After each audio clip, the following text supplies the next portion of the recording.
But first, ITV News has learned that more than 500 prison officers in England have been fired in the past 5 years for serious offences. There's also been a huge rise in the number of suspected incidents of prison officer corruption. And the temptation is huge. One serving officer told us for every phone smuggled into prison, you could get paid £2,000. A former governor says the corruption is being fuelled by drugs and the gangs behind them. It comes as prisons are in crisis due to widespread overcrowding and staff stretched to breaking point. Sam Holder has this special report. £100,000 of phones and drugs smuggled in. Running a neo-Nazi group. Class A drugs hidden in orange juice cartons. All of these offences were carried out by prison officers. ITV News has uncovered that in England, on average, over the past 5 years, a member of prison staff is fired for serious offences every 4 days. So who is really in charge of Britain's prisons? And what is causing these problems? I'm meeting a serving prison officer. We'll call him Tom because he's hiding his identity. And he's seen corruption firsthand, including one officer who was only caught because there was a surprise inspection. They've got dogs there. Everyone's been patted down, shoes taken off. There's more security than normal. He's tried to make a runner and he's been tackled. And when they tackled him, somebody's opened up his bag.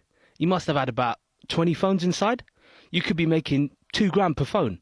So you're looking at a hell of a lot of money there. I've actually had inmates directly talk to me and asking me to bring something in.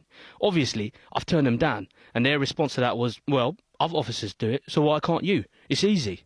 And how much would you have been offered to do something like that? £2.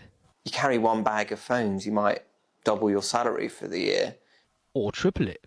There have been allegations that members of criminal organisations are intentionally taking jobs within prisons to facilitate crime within prisons. Is that something you're aware of? There was a time where we had a female colleague that went through the whole process of getting the job. But she only done that because I don't know whether it was her boyfriend, fiancé or husband was inside at the time.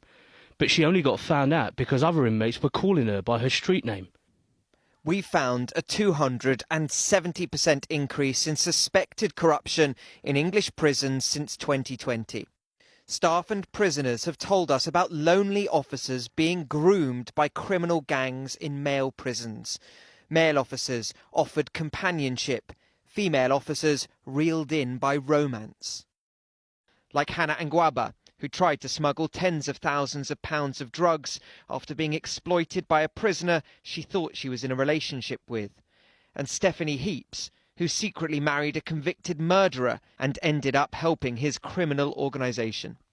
Dawn McCormack was jailed after exchanging more than 4,000 texts with a prisoner at HMP The Mount. John Podmore is a former governor and headed the corruption prevention unit across the entire prison service. He says drugs are fuelling crime in prisons. I would say that the drug trade in prisons in this country, across all prisons, is probably worth about £1 billion. Just within prisons? Yes. You know, I worry at the moment that who's in control. So are you saying that essentially in some prisons, serious organised criminals are actually the ones in charge? Yes, I am. Well, if you've got a prison where 77% of the prisoners are testing positive for drugs, well, certainly the staff aren't in charge, the governor isn't in charge. Prison officers in this country, they're receiving as little as 6 or 7 weeks training. It used to be 12 weeks. It's now been reduced, and that was a crazy decision. If you're a young officer on the landing, you might be responsible for 50 or 60 prisoners. You might be there on your own. We're taking young, vulnerable staff, asking them to do an enormously difficult job, and then throwing them to the wolves. Prisoners aren't allowed phones, let alone to post videos online, but clips are all over social media. The phones can be used to orchestrate drug deals outside prison. It's a sign of the lack of control. Pia Sinha worked as a governor at several public sector prisons. The risk of having prisons that are overrun and overcrowded is that there becomes a vacuum of leadership in prisons. And when that happens, the people, the staff, stop being in charge, and that vacuum is filled by criminality. Recruitment is done through a centrally controlled, separate organisation.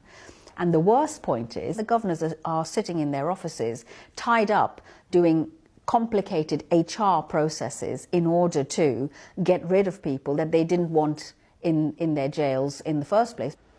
Overstretched, understaffed, prisons have long been described as at breaking point.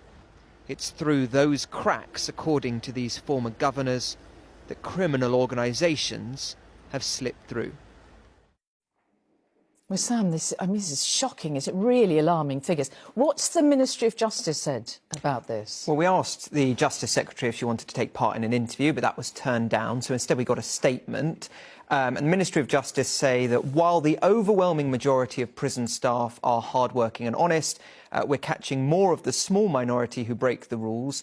This includes by bolstering our counter-corruption unit and strengthening our vetting processes. They also say where officers do fall below our high standards, we'll always take robust action. Now, Mary, I thought you might be interested in hearing how I started looking into this. And it was actually because I was at the inquest of a man who was shot dead by the police during an attempted escape from a prison van. And what I couldn't believe was that in court, all the lawyers from all the different sides were in agreement that prison officer corruption is so rampant that the police, who'd got wind of this escape plot, needed to carry out their investigation in secret. Otherwise, the criminal organisation would be tipped off. And I couldn't really believe what I was hearing. So I started doing more digging, putting in freedom of information requests and speaking to people from across the prison service. And I think we've now got a picture of how serious this issue is.